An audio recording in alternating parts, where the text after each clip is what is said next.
বলছে জড়বিদ্যা যত মায়ার বৈভব,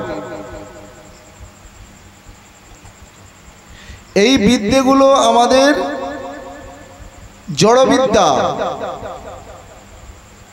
এই বিদ্যা বুদ্ধি দ্বারা আমরা কিছু অর্থ উপার্জন করতে পারি, গাড়ি বাড়ি করতে পারি, কোটিপতি হতে পারি, সুন্দর সুন্দর ছেলেমেয়ে উৎপাদন করতে পারি, সুন্দরী বনিতা পেতে পারি, মোটা অঙ্কের ব্যাংক ব্যালেন্স করতে পারি, কিন্তু সুখ পেতে পারি না,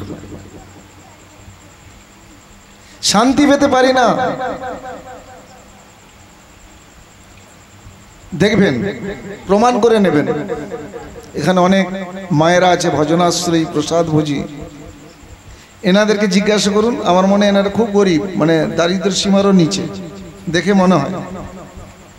তবে না, শাস্ত্রে বলেছে কৃষ্ণ ভক্ত যদি দরিদ্র হয় রাজাধিরাজ, ভিখারি হলেও কোটিপতি। বলো রাধে রাধে রাধে রাধে।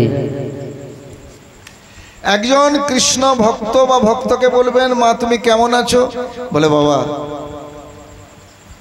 খুব মধুর হাসিতে অন্তরের অন্তঃস্থল থেকে দিব্য আনন্দের সঙ্গে বলবে, কোনো ভাব নেই, গোবিন্দ সুন্দর খুব ভালো রেখেছে, অত্যন্ত ভালো আছে। সেই মা দেখা যাবে দুপুরে তো খাবারটা হয়ে গেছে, রাত্রে কি খাবে সেটা কিন্তু নেই। ভালো একটা বাড়ি নেই, ভালো বিছানা নেই, পরনে একটা ভালো পোশাক নেই, কিন্তু অন্তর থেকে তাকে যখন বলা হচ্ছে মা কেমন আছে, বলছে বেশ খুব সুন্দর আছি, কোনো অভাব নেই, গোবিন্দের ইচ্ছে খুব ভালো আছে। একজন কোটিপতিকে জিজ্ঞাসা করবে, বাবু কেমন আছে?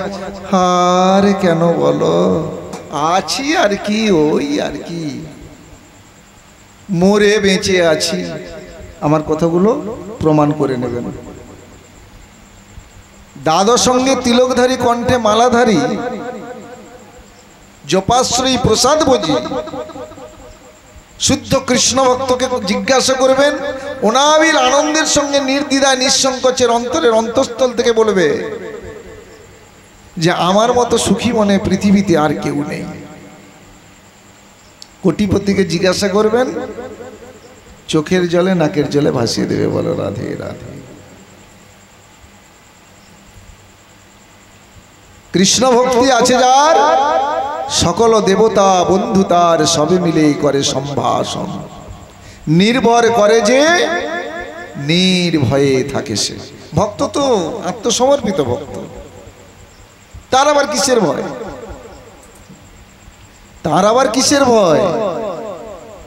সমস উত্তরচ মিত্রে যততা মানব মানায়, শীতোষ্ণ সুখে দুঃখে সমসঙ্গ বিবর্জিত, তুল্য নিন্দাস্তি মৌনী সন্তুষ্ট জনকে নচিত, অনিকেতে স্থিরমূর্তি ভক্তিমান ও মে প্রিয় নর। শুদ্ধ কৃষ্ণ ভক্ত সমর্পিত ভক্ত। যা করো গৌরাঙ্গ হরি, আমি তোমায় ছাড়ব না, আমি তোমার চরণে আত্মসমর্পিত, আমার জীবন যৌবন সব কিছু, দেহ মন প্রাণ আমি তোমার কাছে গচ্ছিত রেখে দিচ্ছি। তুমি মারবে কি বাঁচাবে, কি খেতে দিবে না দিবে, সেটা তোমার ব্যাপার। এখানে সুখ আছে। আশা বলবতী কষ্টা নৈরাশ্যং পরমং সুখম। আশার শেষ নেই, আশা কুকি নেই, হাতছানি দিয়ে ডাকছে। একটা আশা পূর্ণ হলো তো আবার একটা আশা জাগলো। আশা বলবতী কষ্টা, আশা কষ্ট দেয়। নৈরাশ্যং পরমং সুখম, ত্যাগেই পরম শান্তি, ত্যাগেই পরম শান্তি। আর যত আসক্ত তত অশান্তি। ত্যাগ করো, পরম শান্তি, আনন্দ ভগবানের জন্য, ভগবানের জন্য আত্মসমর্পিত করে দাও। মনুষ্য জন্ম পেয়েছি, মনুষ্য দেহ প্রাপ্ত হয়েছি, একমাত্র আমাদের উদ্দেশ্য ভগবত ভজন করা, সাধু সঙ্গে ভগবত ভক্তি উপলব্ধি করে ভগবানকে জানা এবং পাওয়া। পুনরপি মরণ, পুনরপি জনম, পুনরপি জননী জঠরে শয়নম। মাগো, বারংবার এই পৃথিবীতে আমরা অনেকবার এসেছি, আমরা জানি না,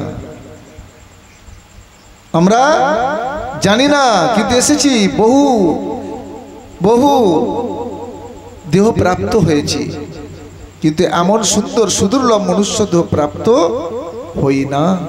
তাই সমস্ত জনিগুলো স্থাবরং বিংশতি লক্ষাঞ্চ, জলযন্ত্র নবলক্ষাঞ্চ, কৃমিনাং রুদ্রলক্ষাঞ্চ, দশলক্ষাঞ্চ ডিম্বাণু, পশুনাং 30 লক্ষাঞ্চ, চতুর্লক্ষাঞ্চ মানবা। এই মনুষ্য দেহ প্রাপ্ত হয়ে এটা সাধন জনি। অন্যান্য জনিগুলো যে 80 লক্ষ জনি, ওগুলো ভোগ জনি, খায় দায় ভোগ করে আর মরে যায়। কিন্তু মনুষ্য দেহ প্রাপ্ত হয়ে আহার বিহারটাই দ্বারা আমাদের জীবনটা নির্ধারিত নয়। ভজন করা, তার চরণে আত্মসমর্পণ করে দেওয়া মনুষ্য জীবনের চরম এবং পরম উদ্দেশ্য। তাতে কি পরকালও আছে আর ইহকালও আছে। ইহকালেও শান্তি পাবে আর পরকালেও শান্তি পাবে। সংসারে মজিলি শ্রী গৌরাঙ্গে ভুলিলি, না শুনিলি সাধুর কথা, ইহকাল পরকাল দুকুল খোয়ালি, খাইলি আপন মাথা। বলো রাধে রাধে राधे राधे जोर से बनना पड़ेगा, বলো রাধে রাধে राधे राधे। তো আজকে এই যে ত্যাগের শান্তি আনন্দ, মহাদানী রাজা হরিশ্চন্দ্র, মহাদানী রাজা হরিশ্চন্দ্র, ঋষিবর ঋষিশ্রেষ্ঠ বিশ্বামিত্র মুনি, তার আশ্রম কুটিরের আঙিনায় সুন্দর সুসজ্জিত উদ্যান বিশিষ্ট একটি বাগান বাড়ি রয়েছে। তাতে সুন্দর সুন্দর ফুল ফুটেছে, পাতাবাহারি এবং সৌগন্ধে আমোদিত। এমন সময় ভজনন্তে বিশ্বামিত্র মুনি বাগানের দিকে তাকিয়ে দেখলেন, একি আমার বাগানের এই ফুল এবং ফলের গাছগুলিকে এইভাবে কে তছনছ করেছে? কে এই বাগানের ফুল এবং ফলের গাছগুলিকে এমন ছিন্ন বিচ্ছিন্ন করেছে? বিশ্বামিত্র মুনি ক্রোধান্বিত হলেন। বিশ্বামিত্র মুনি ক্রোধান্বিত হয়ে বললেন, এই কাজ কে করেছে জানি না, তবে এই কাজ যে করেছে আমার যোগ বলে আমি তাকে অভিশাপ দিলাম, এই মুহূর্তে আমার এই বাগান বাড়িতে এসে বন্দী হয়ে যান। এই কথা বলার সঙ্গে সঙ্গে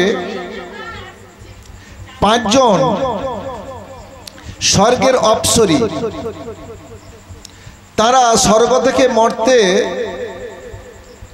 ভ্রমণ করতে এসে ওই বিশ্বামিত্রর বাগানে ফল এবং ফুলের গাছগুলিকে তছনছ করেছিল, ছিন্ন বিচ্ছিন্ন করেছিল। তাই বিশ্বামিত্র মুনির অভিশাপে সেই স্বর্গ থেকে অপ্সরীগণ বাগান বাড়িতে বন্দী হয়ে গেলেন। বাগান বাড়িতে বন্দী হয়ে অপ্সরীগণ চিৎকার করে বলতে থাকলেন, রাজন, মহারাজ হরিশ্চন্দ্র, এই বিশ্বামিত্রর বাগানে বন্দী হয়েছি, আপনি আমাদের মুক্ত করুন।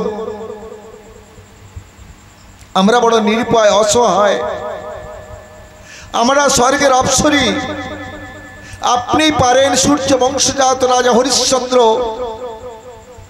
আমাদেরকে মুক্ত করতে। রাজা হরিশ্চন্দ্র সেখানে এসে সেই অসহায়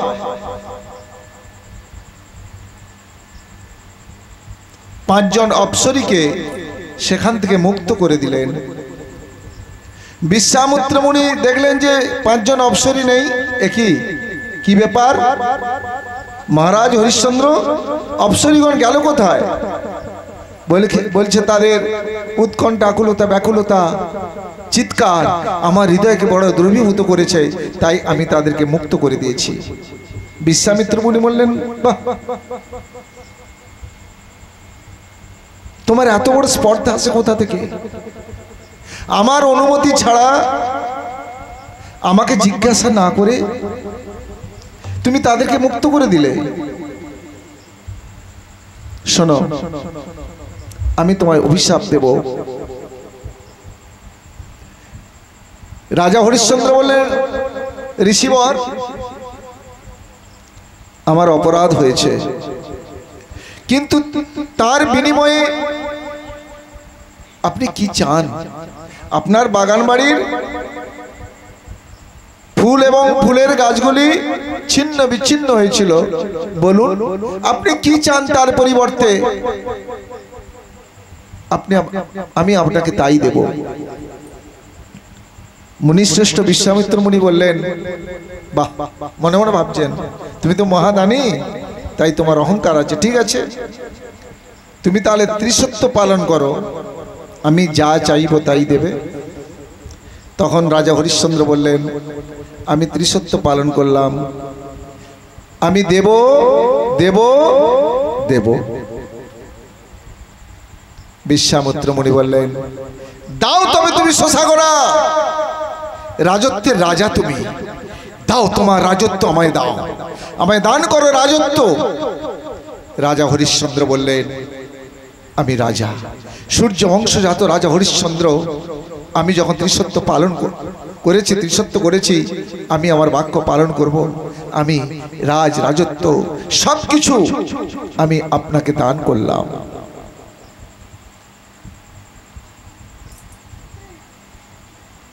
হরিশ্চন্দ্র স্ত্রী শৈবাকে বলছে, শৈবা চলো, রোহিতকে নিয়ে আমরা এই রাজপ্রাসাদ থেকে চলে যাই। কেন স্বামী? শৈবা,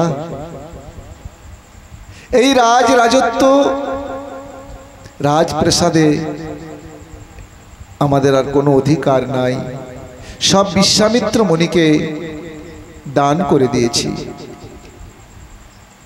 বেশ, আমরা অন্যত্র চলে যাই। চলে যাচ্ছে এমন সময় বিশ্বামিত্র মুনি বললেন, স্তব্ধ হও। ঋষিবর শোনো, দান দিলে দান দক্ষিণা দিতে হয়, ভোজন করালে ভোজন দক্ষিণা দিতে হয়, দান করলে দান দক্ষিণা দিতে হয়। দক্ষিণাটা কোথায়? তাছাড়া তুমি তো সবকিছু দিয়ে দিয়েছো, তাই তোমার স্ত্রী শৈবা এবং তোমার অঙ্গে রাজ পোশাকটা কেন? মণিমুক্তা স্বর্ণ দ্বারা তুমি সুসজ্জিত কেন? সব এখানে খুলে দাও। ঋষিবর, বড় ভুল হয়ে গেছে, অপরাধ মার্জন করবে। সব খুলে দিলেন, ভিখারির বেশে সজ্জিত হলেন। যে পাটরানী রাজরানী, তিনি ভিখারিনীর বেশে সজ্জিত হলেন। দাও, এবার দান দক্ষিণা দাও।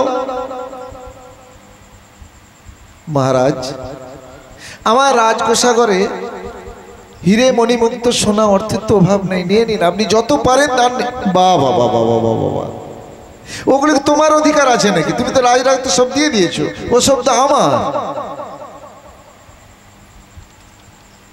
রাজা হরিশ্চন্দ্র বলছে, ঋষিবর, আমার তো আর কিছু নাই, আপনি বলে দিন আপনাকে কি দক্ষিণা দিতে পারি, সবই তো আপনাকে দিয়ে দিয়েছি। ঋষিবর বলছে, আছে তোমার দান দক্ষিণা দেওয়ার মতো সামর্থ্য, আছো তুমি, আছো তোমার স্ত্রী, আছে তোমার এই সদ্য শিশুটা রোহিতাশ্ব, তুমি বিক্রি হয়ে যাও, তুমি বিক্রি হয়ে যাও কারো কাছে। বিক্রির বিনিময়ে 100 মুদ্রা আমায় দিতে হবে, সূর্য অস্তমিত হওয়ার আগে। বেলা বহে যায়, রাজা হরিশ্চন্দ্র চিৎকার করতে করতে পথে বেরিয়েছে, কে আছো আমায়, কে আছো, কার নফর দরকার? নফর মানে চাকর দরকার, দাস দরকার। এমন সময় একজন চণ্ডাল এসে দাঁড়ালেন। কি বললে তুমি? তোমাকে তো দেখে মনে হচ্ছে তুমি সাধারণ কোনো মানুষ নও, তুমি তো কোনো ধর্নাঢ্য অর্থশালী ব্যক্তি।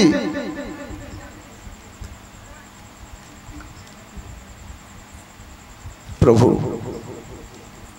অত কথা বলার সময় নাই। ভগবান সূর্য নারায়ণ দেব অস্তমিত, সূর্য উদয় অস্ত হওয়ার আগেই আমাকে দান দক্ষিণা দিতে হবে। আপনি আমাকে ক্রয় করে নিন, কিনে নিন, তার বিনিময়ে আমাকে 100 স্বর্ণ মুদ্রা দিন। চণ্ডাল বলছে, তুমি কি পারবে? যে কাজ আমি তোমায় দেব আমি সব পারবো, আমি সব পারবো।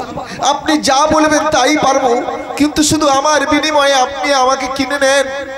আমি কৃতদাস হতে চাই, তার বিনিময়ে করজোড়ে নিবেদন, আমাকে 100 স্বর্ণ মুদ্রা দিন। বেলা বহে যায়, মুনিবরের ঋষিবরের চরণে অপরাধ হয়ে যাবে দান দক্ষিণা না দিতে পারলে। রাজা হরিশ্চন্দ্র বিক্রি হয়ে গেলেন। চণ্ডাল 100 মুদ্রা দিলেন। সেই স্বর্ণ মুদ্রা, 100 স্বর্ণ মুদ্রা নিয়ে ঋষিবর বিশ্বামিত্র মুনিকে বললেন, মুনিবর, এই নিন দান দক্ষিণা। শৈবা পথকে পাথেয় করে চিৎকার করে বলছে, কার দাসী দরকার? এমন সময় ধর্নাঢ্য একজন ব্রাহ্মণ, কি ব্যাপার, তুমি কে? আমি একজন পথের ভিখারি, আমি দাসিত্ব করতে চাই। বেশ, আমার বাড়িতে কাজ করবে, তার বিনিময়ে দুবেলা দুমুঠো খেতে দেব, কিন্তু বাচ্চাটাকে রাখতে পারবো না। বাচ্চাটা কি বলছে? আমার ছেলে। না না না না, ওর ভার নিতে পারবো না। তুমি আমার বাড়িতে কাজ করবে, তার বিনিময়ে তোমাকে দুবেলা দুমুঠো খেতে দেব, কিন্তু বাচ্চাটার ভার নিতে পারবো না। ব্রাহ্মণ ঠাকুর, আমার ছেলে তো, ওকে আমার কাছে একটু থাকতে দিন, ওর জন্য আলাদা করে খাবার দিতে হবে না।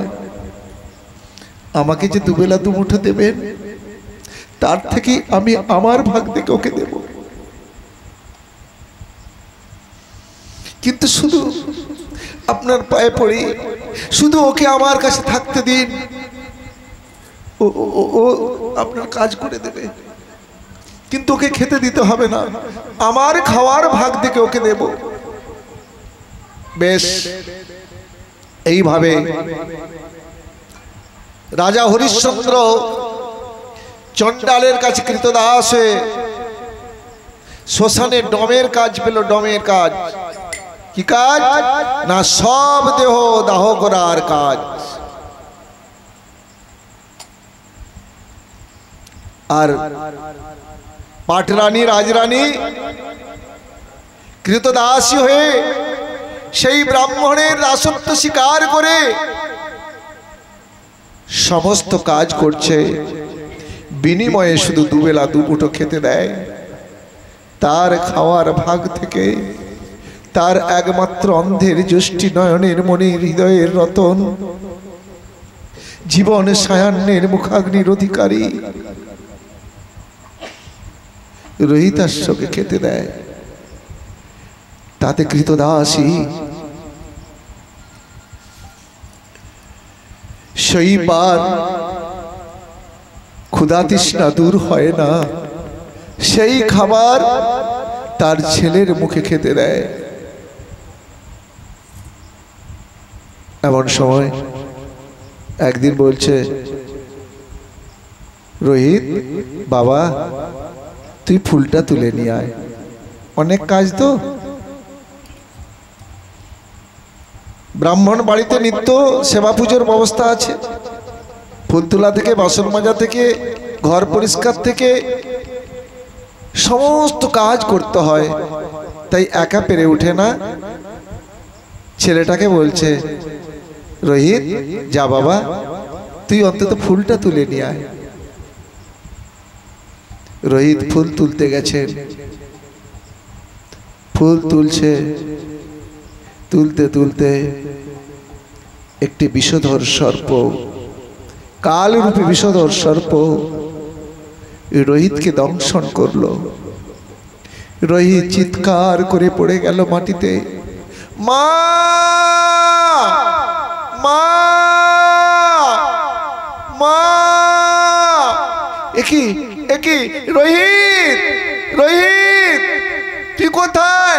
মা আমি এখানে। ছুটতে গেলেন রোহিতের কাছে, ছেলের কাছে। মা, রোহিত কি হয়েছে রোহিত? মা মা আমার বড় কষ্ট হচ্ছে, আমাকে সর্পদংশন করেছে, আমি আর বাঁচব না। মা মা মা গো একবার কোলে নাও, মা একটিবার কোলে নাও, আর আমি বাঁচব না। সারা শরীর বিষে জর্জরিত,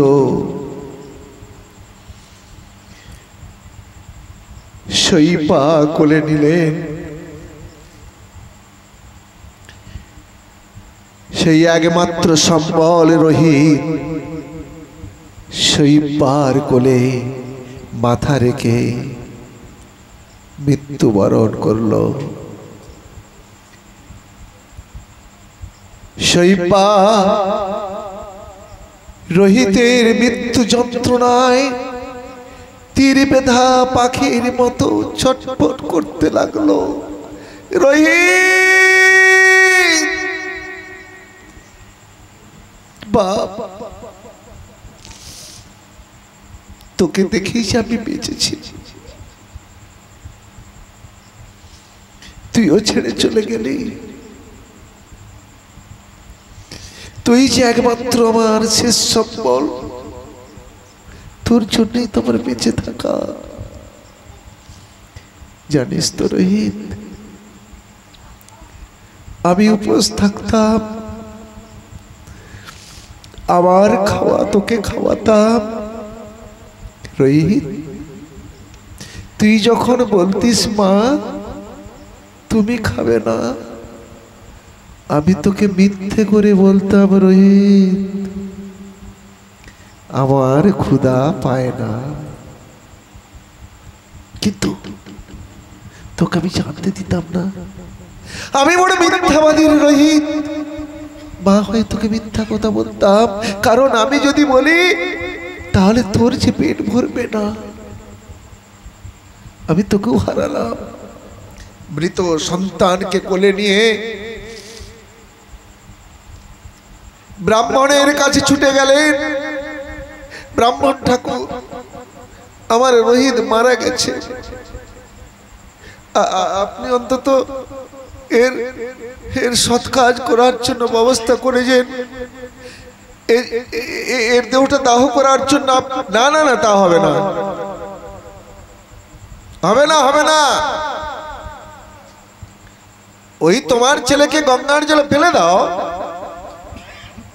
কিংবা জঙ্গলে ফেলে দাও, কুকুর শিগালে ছিঁড়ে ছিঁড়ে খাবে, আমি পোড়ানোর খরচ দিতে পারবো না। পাগল পাড়া, দিশাহারা, পায়ের নিচে যেন মাটি নাই। শ্রাবণের ধারার ন্যায় নয়নাশ্রুতে ভেসে যায় গণ্ডদেশ, প্লাবিত হয় বক্ষস্থল। কি করি, কোথা যাই? ছেলেটাকে তো আর বনে ফেলে দিতে পারি না, কুকুর শিগালে ছিঁড়ে ছিঁড়ে খা, সেটা তো পারি না। গঙ্গার বুকে ভাসিয়ে দিই, সেটা তো পারি না। আমি যে মা, কিন্তু আমি কি করি? ঠিক আছে ঠিক আছে, আমি কোনো শ্মশানে নিয়ে যাই। শ্মশানে গিয়ে আমি সেই সব দাহকারীর আমি পায়ে ধরে অনুনয় বিনয় করব, যাতে এই দেহটা সৎ কার্য হয়, সব দেহটা দহন করা হয়। পাগল পাড়া এলোকেশী, নয়নাশ্রুতে ভেসে যায় বক্ষস্থল। কেউ নাই, কেউ নাই, কোথাও কিছু নাই, একাই সেই কোলে নিয়ে মা সইবা চলেছে শ্মশানে। অন্ধকার, বর্জ্য মৃত্যু। ভগবান সূর্য নারায়ণ দেব ঢেকে গেছে, আলো নেই, অন্ধকার, ঘন ঘোর গোটা অন্ধকার। বিদ্যুৎ চমকাচ্ছে ঘন ঘন, মেঘের গর্জন, কাউকে কোথাও দেখা যাচ্ছে না। কে আছো, কে আছো, কে আছো শ্মশানে রক্ষী, কে আছো শব্দহকারী? আমার পুত্রটাকে, আমার পুত্রটাকে, আমার পুত্রটাকে সৎ কাজ করে দাও। কে? দাড়ি গপ হয়ে আছে, সারা অঙ্গে বস্ত্রের মধ্যে এক টুকরো বস্ত্র কেবল পরনে রয়েছে, হাতে লাঠি। কে? কে এই দুর্যোগের দিনে? কে? আমি আমি বড় হতভাগিনী। আমার ছেলেটাকে, আমার ছেলেটাকে সৎ কাজ করো। আমি বড় হতভাগিনী, আমি বড় নিরুপায়, অসহায়। আমার না না না না, অসহায় ফসহায় বললে চলবে না। কড়ি লাগবে, কড়ি, কড়ি দিতে হবে। কড়ির বিনিময়ে তোমার ছেলেটাকে দাহ করে দেব।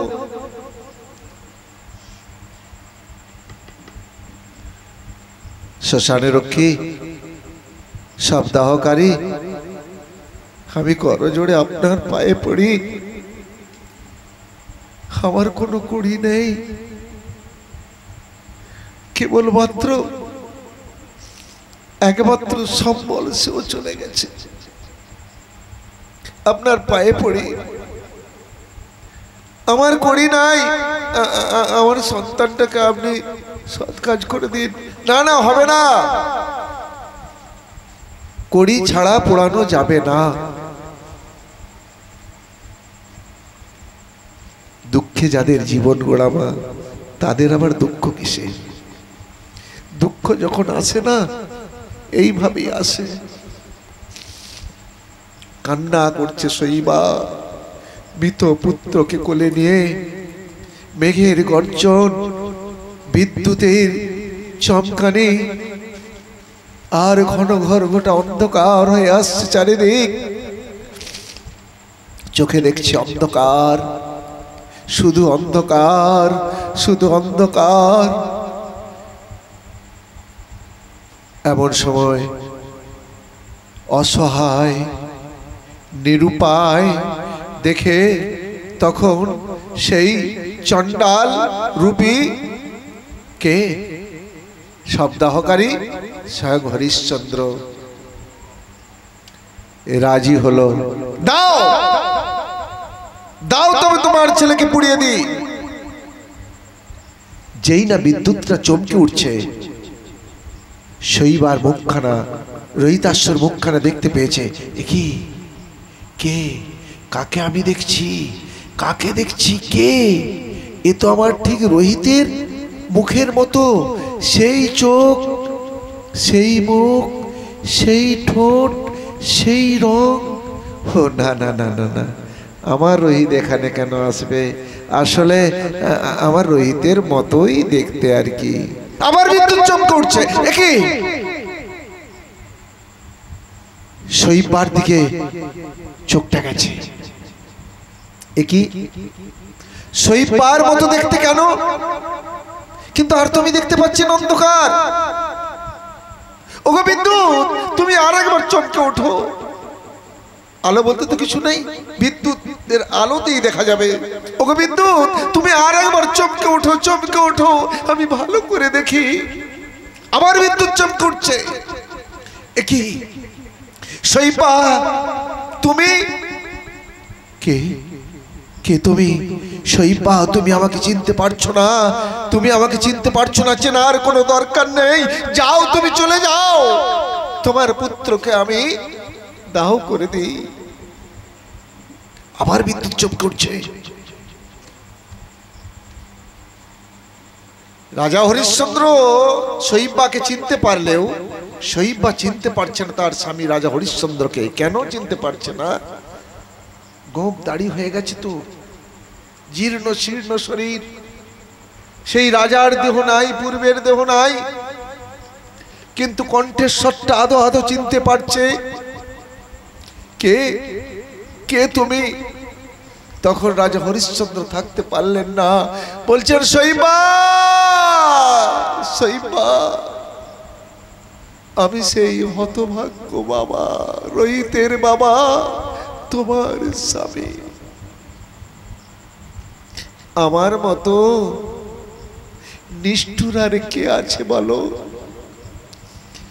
যার স্ত্রী সন্তানকে আশ্রয় দিতে পারে না, যার স্ত্রী সন্তানের মুখে আহার তুলে দিতে পারে না, সে কি কোনো বাবা?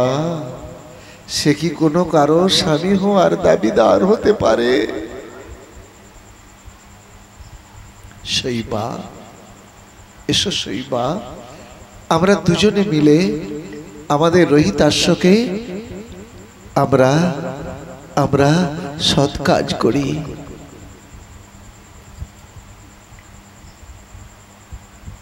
চিতা সাজানো হলো,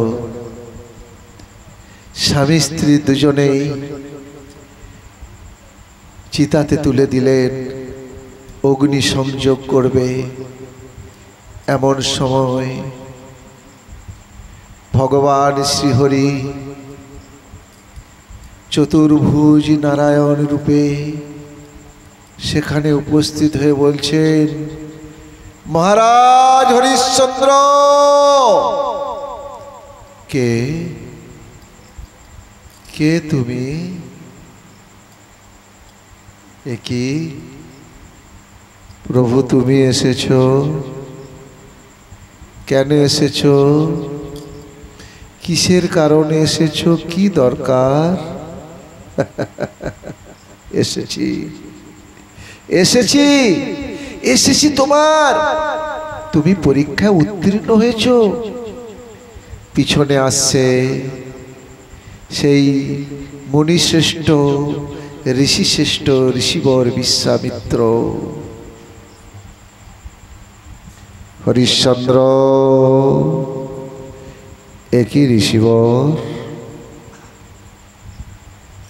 ঋষিবর কি চাই? ঋষিবর চাই তো নিশ্চয়ই, এখন অনেক কিছু বাকি, এখনো আমার অনেক কিছু চাই।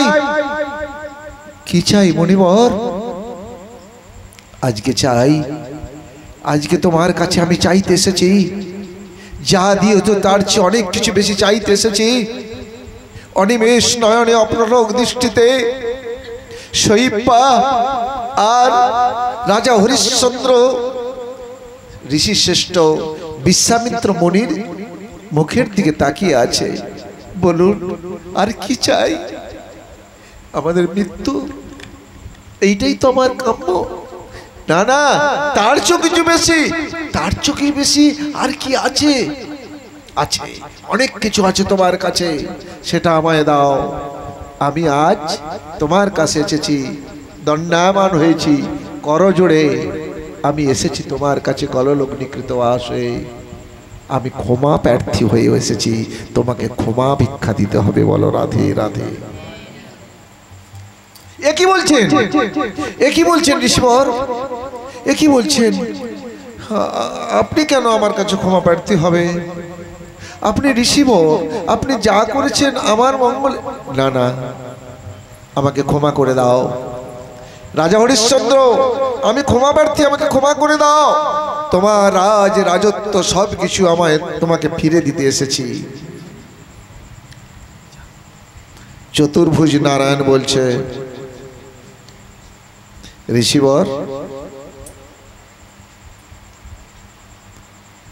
শৈবার এবং রাজা হরিশ্চন্দ্রের একমাত্র নয়নের মধ্যে অন্ধের জ্যোষ্ঠী জীবন সায়নের মুখাগ্নির অধিকারী রোহিতের পুনর্জীবন দান করো। ঋষিবর বিশ্বামিত্র মুনি বলছে, আমি তো সব সাধন খুইয়ে ফেলেছি, ওর পুনর্জীবন দান করার মতো আমার রাজ্যে সেই শক্তি, সেই যোগ বল নেই, সব ক্ষয় হয়ে গেছে। চতুর্ভুজ নারায়ণ বলছে, না না ঋষিবর, এখনো তোমার অবশিষ্ট সাধন রয়েছে, সাধনার বল রয়েছে, তপস্যার বল রয়েছে, তা দিয়েই তুমি পারবে এই রোহিতের পুনর্জীবন দান করতে। ছল ছল নয়নে করজোড়ে ঋষিবর মুনির শ্রেষ্ঠ বিশ্বামিত্র মুনি বলছে, আমি তো সব খুইয়ে ফেলেছি, যদি বিন্দু মাত্র আমার তপস্যার বল থাকে, সাধনার বল থাকে, তাই দিয়ে আমি এই রোহিতের প্রাণ ফিরিয়ে দিলাম। সেটুকু আমার ক্ষয় হয়ে যাক, যতটুকু আছে যদি থাকে সেটুকু ক্ষয় হয়ে যাক, কিন্তু রোহিতের প্রাণ পাক, আমি নরকে যাই তাতে আমার দুঃখ নাই। বলো রাধে রাধে। সেই শক্তি সঞ্চারিত করলেন আর পুনঃশস্য পুনর্জীবন, সেই মৃতদেহতে প্রাণ সঞ্চার করলেন। রোহিত প্রাণ ফিরে পেয়ে বলছে, মা মা ও মা, মা মা ও মা, বাবা তুমি, মা তুমি। বিশ্বামিত্র মুনি বললেন, এবার আমাকে মুক্তি দাও, আমাকে ক্ষমা করে দাও, তোমার রাজত্ব সব নাও, যাও তুমি রাজ সিংহাসনে বসো। বলো রাধে রাধে। তাহলে ভগবান যে না ছাড়ে আস, যে না আশা ছাড়ে, ভগবান তার অবশ্যই আশা পূরণ করে। এই মূর্খ বিষ কেন দিব, সচরণামৃত দিয়া বিষয় ভুলাইব। আমি বিজ্ঞ এই মূর্খ বিষ কেন দিব, সচরণামৃত দিয়া বিষয় ভুলাইব। তাই রাজা হরিশ্চন্দ্র এবং শৈবা এই কঠিন পরীক্ষার মাধ্যম দিয়ে জগৎ জীবকে শিক্ষা দিলেন যে ভগবান কোনো কিছু কেড়ে নেননি, আপাতত দৃষ্টিতে মনে হলেও কিন্তু আবার তিনি ফিরিয়ে দেন। এই ধৈর্য যার থাকবে তিনি সুখী হতে পারবে। বলো রাধে রাধে।